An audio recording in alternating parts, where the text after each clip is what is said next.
Hey everyone, and welcome back. You ready to get into some local news with me today? We're taking a deep dive into the Observer Group newspapers of Southern California. Top 5 Stories This Week edition. Specifically, the November 13th one.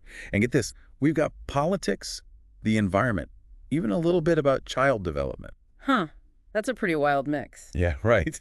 You wouldn't believe the connections we're about to uncover. Sounds intriguing. Okay, so let's jump right in. The first story is about politics, Yeah. and we're seeing Black women making history. Oh, yeah. The Observer talked about the possibility of 3 Black women serving as senators. 3. Wow. Yeah, a truly unprecedented moment for the U.S. That's incredible. That's a huge shift considering there's only one Black woman in the California State Senate right now and only one in the U.S. Senate. Right now, there's only Senator LaFonza Butler in the U.S. Senate. She was appointed last year. And before her. Before Senator Butler, we had Vice President Kamala Harris. Right, of course. Yeah. But her term in the Senate was pretty short before she became VP. Exactly. So to have Lisa Blunt Rochester and Angela Also Brooks potentially serving in the U.S. Senate at the same time, That would be huge. it would be a major milestone. Yeah. The article quotes Also Brooks saying that in America's almost 250 years, out of over 2,000 senators, only 3 have been Black women. It really puts things into perspective. It does. So what do you think this could mean for policy and the political landscape? Well, when you have more representation, you get a wider range of viewpoints in policymaking. You know, more lived experiences to consider. That makes sense. It also shows who has a seat at the table, like whose voices are important in our democracy. And that could lead to policies that actually help diverse communities, right? Exactly, especially the ones that have been ignored in the past. It's not just happening at the federal level either. Laura Richardson is ahead in the race for Senate District 35. And that would make her the first Black woman elected to the state Senate south of L.A. Wow, her background's pretty interesting too, right? Oh, yeah. She's been in both the state assembly and the U.S. House of Representatives. So she could really help California work with the federal government. Especially now with the Trump being reelected. Oh yeah, that was a big one. Trump's reelection definitely shook things up in California.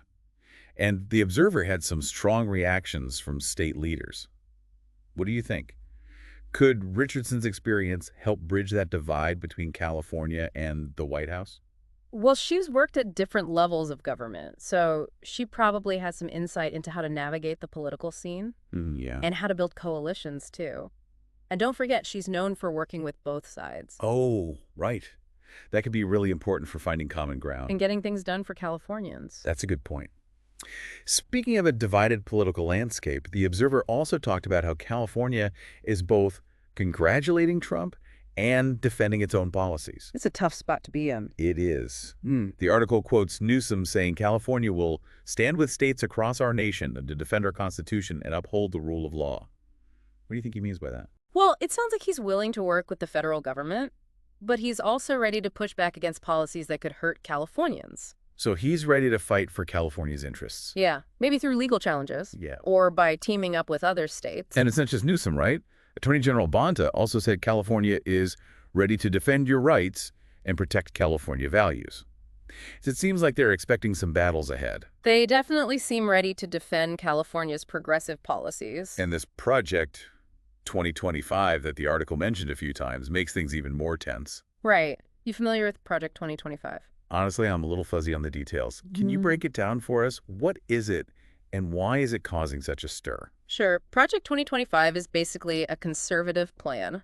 It's like their blueprint for taking over the federal government. And they want to change a lot of agencies and programs, things like social services, education, and environmental regulations. And those are all really important for Black communities in California. Absolutely.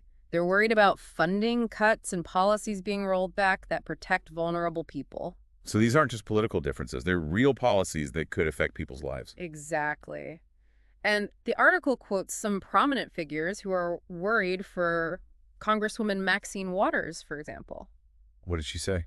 She's not sure about working with Trump and even feels like he's targeting her. Wow, that's a serious statement. Yeah. And Congresswoman-elect Latifah Simon also said we need to fight like hell to protect health care and Social Security. It seems like a lot of people are worried about what a second Trump term will mean for California. Especially for marginalized communities. But even with all these strong reactions and talk about resistance, there are also calls for unity. Right.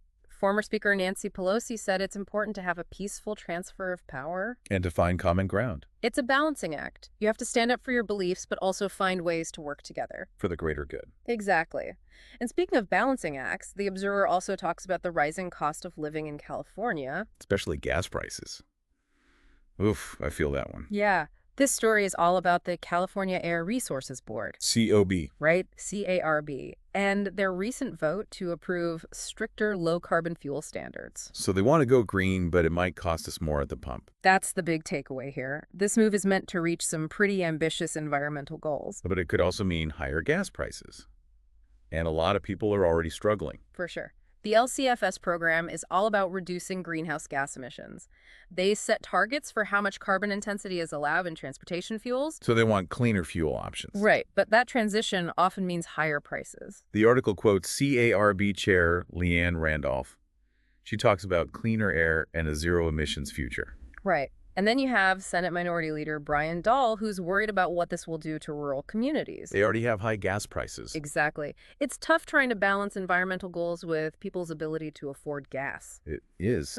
And Dahl represents a rural district where people really depend on their cars. For work, groceries, healthcare, everything. A big jump in gas prices could really hurt them. And it's not just a small increase we're talking about. The article says it could go up by 47 to 65 cents per gallon. That's a lot, especially if you're filling up every week. How do you think that will affect people who are already struggling? It seems like it would be really hard. Yeah. Having to choose between gas and food or other important things. Any big increase in the price of necessities like gas hits low-income families the hardest. Because they have less money to spare. Right. So this policy might have some unintended consequences. It makes you think, who ends up paying the price for these environmental goals? It raises questions about fairness and who's really carrying the burden. It also shows that policymakers need to think about the economic impact of their decisions. And find ways to help those who might be negatively affected, especially vulnerable communities. Yeah, these decisions don't just stay in meeting rooms. They have a real impact on people's lives. Exactly. And speaking of real-world consequences, The Observer shifts gears in a big way with its next story. It's about infant development. Now, you might be thinking, what does playing airplane with a baby have to do with politics and gas prices? But stick with us. This story actually connects back to the theme of resilience in a really interesting way. I'm curious. How so?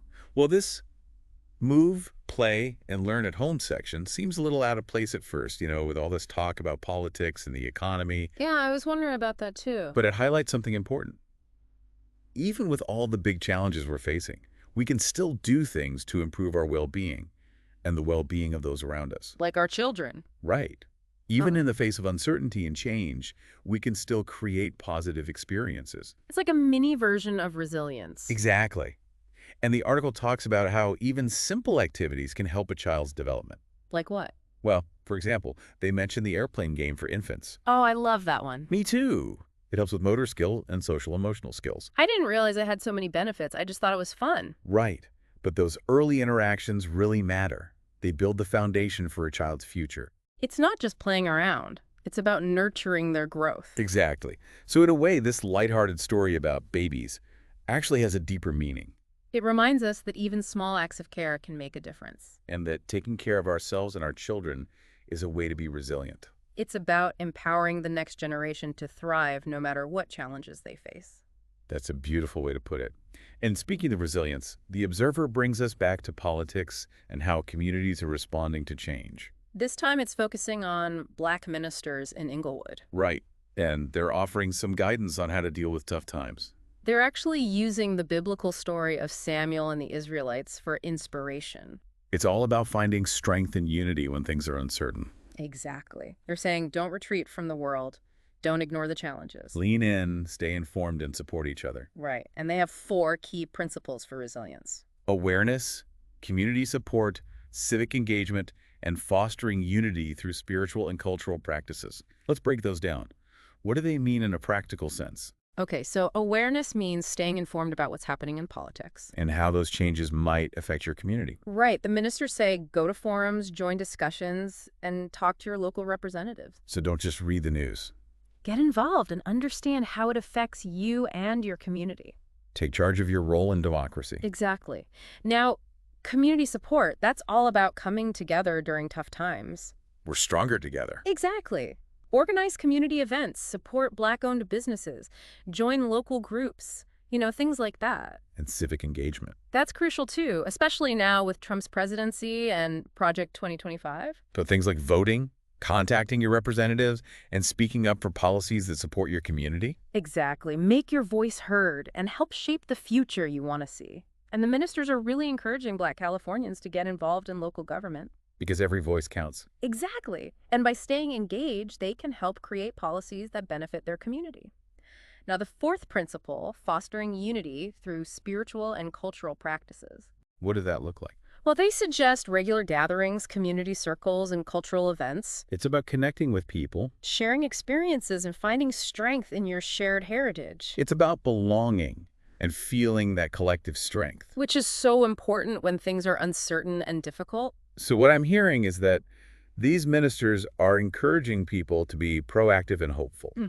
They're not saying just accept whatever happens. No, they're saying go out there and shape your own future.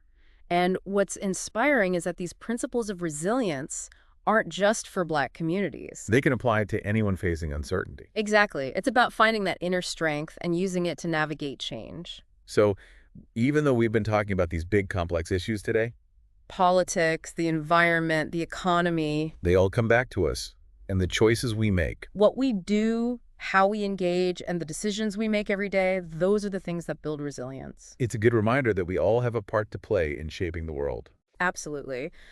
And to recap our deep dive into the Observer Group newspaper's top 5 stories, we've seen Black women rising in leadership The worries and the possibilities that come with political change. and the challenge of balancing environmental goals with economic realities. But through it all, we've seen a strong theme of resilience. People and communities are finding ways to support each other, stay involved, and work towards a better future. It gives me hope.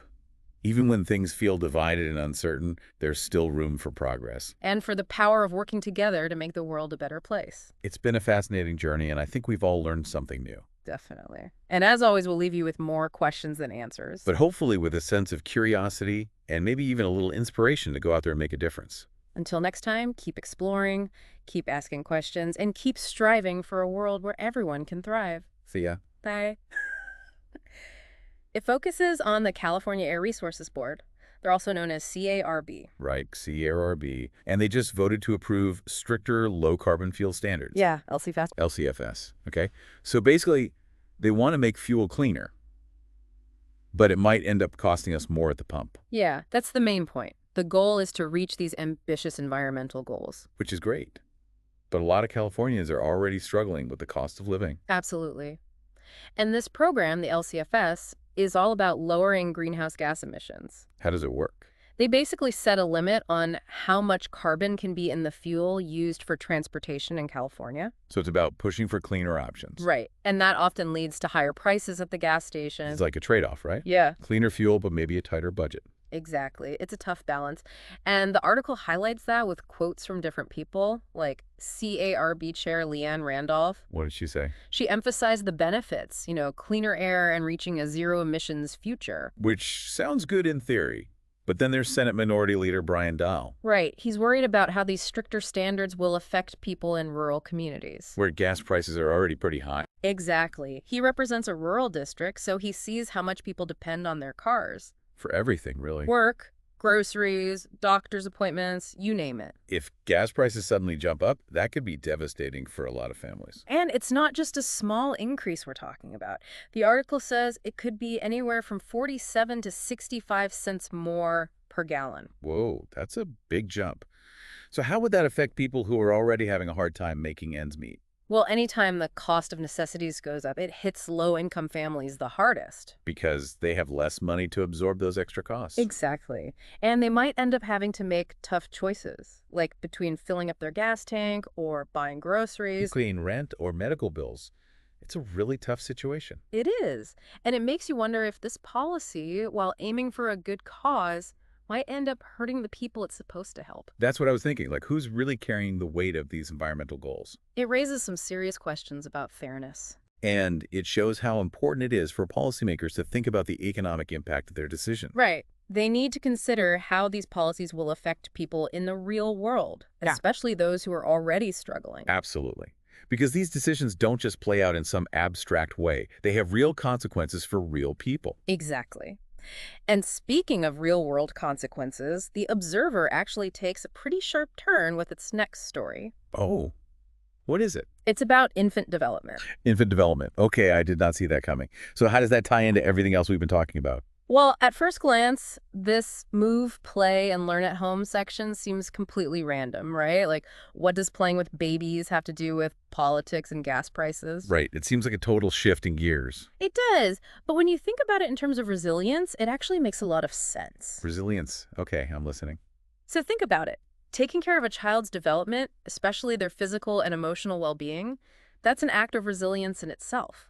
I never thought about it that way. But I guess you're right. You're giving them the tools they'll need to face whatever life throws at them.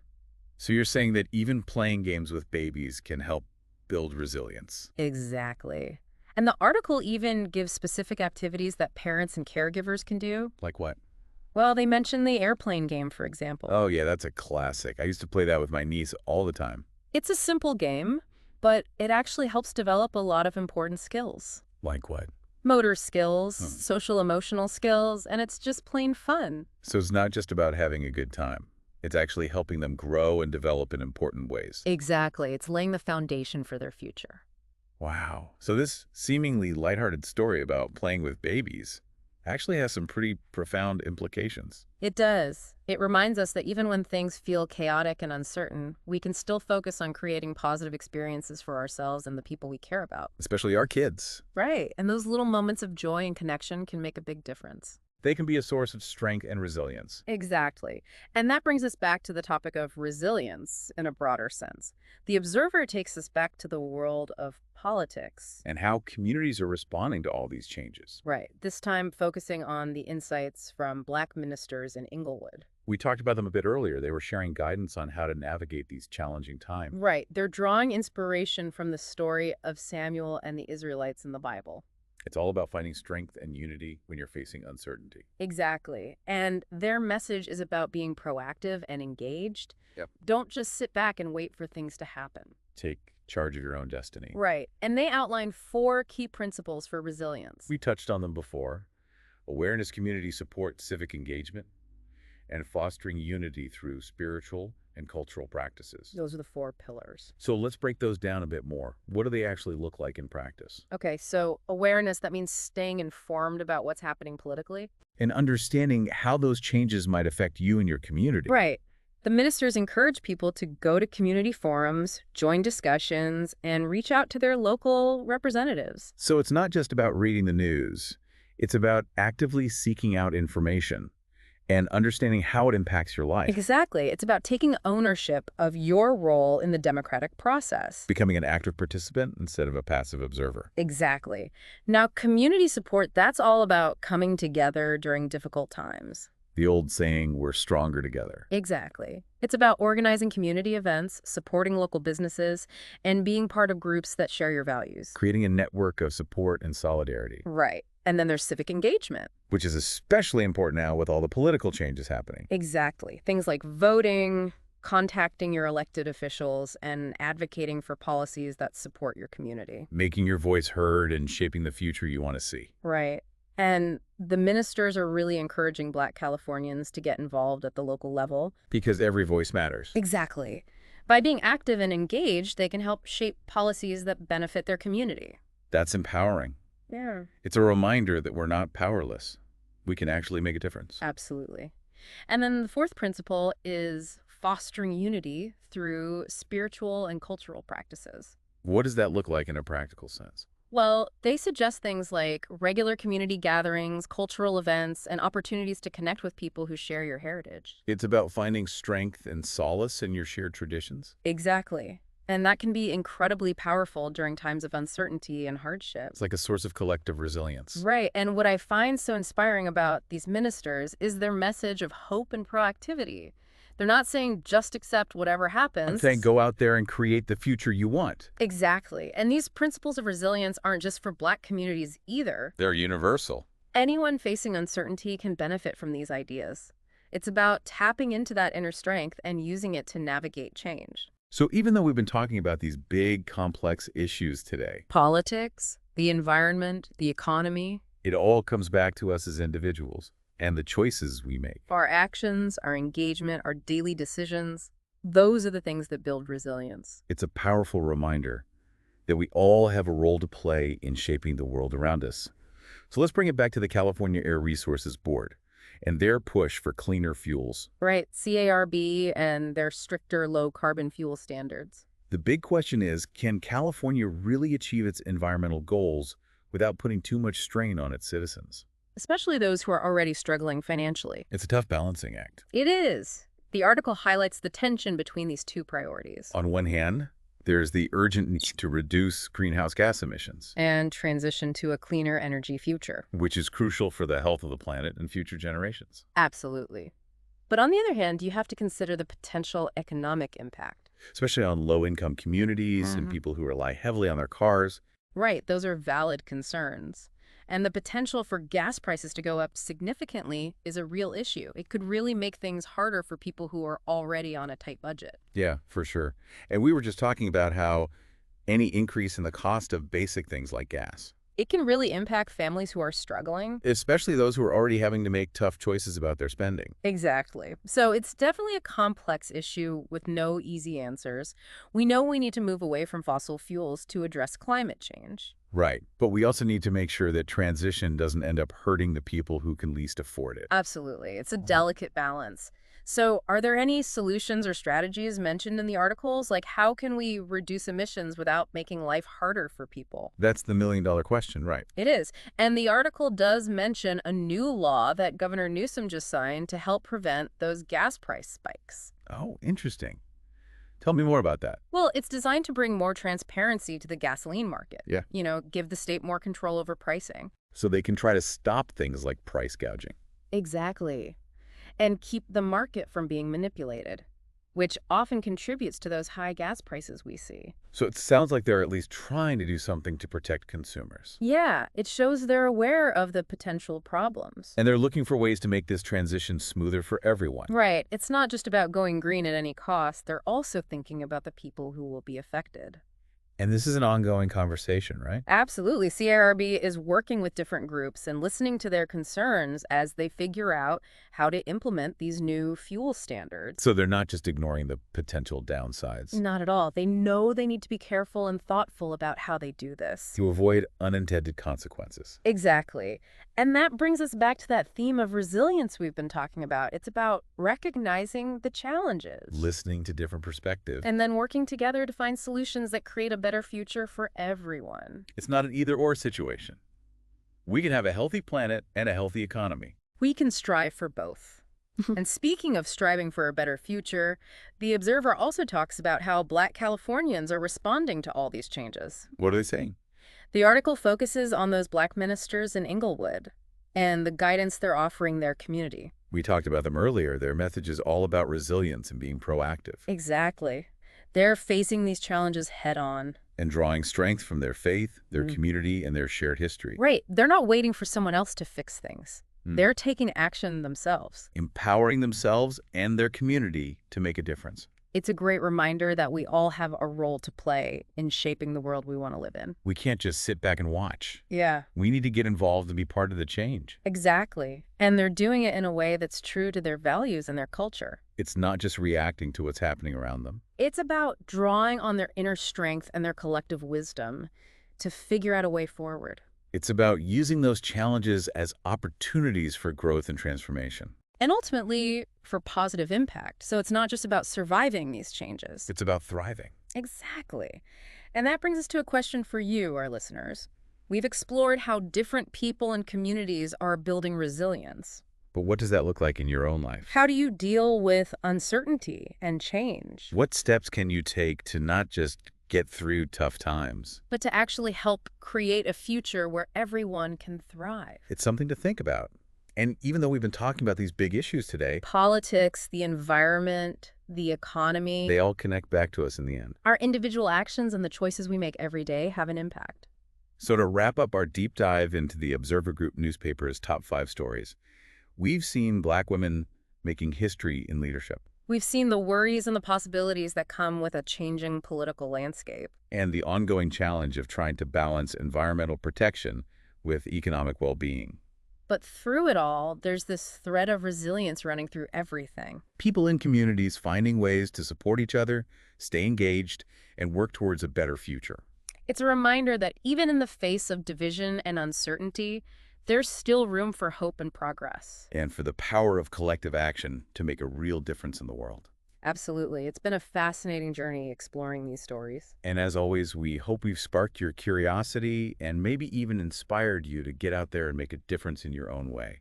Until next time, keep diving deep, keep asking questions, and keep striving for a world where everyone has the opportunity to thrive.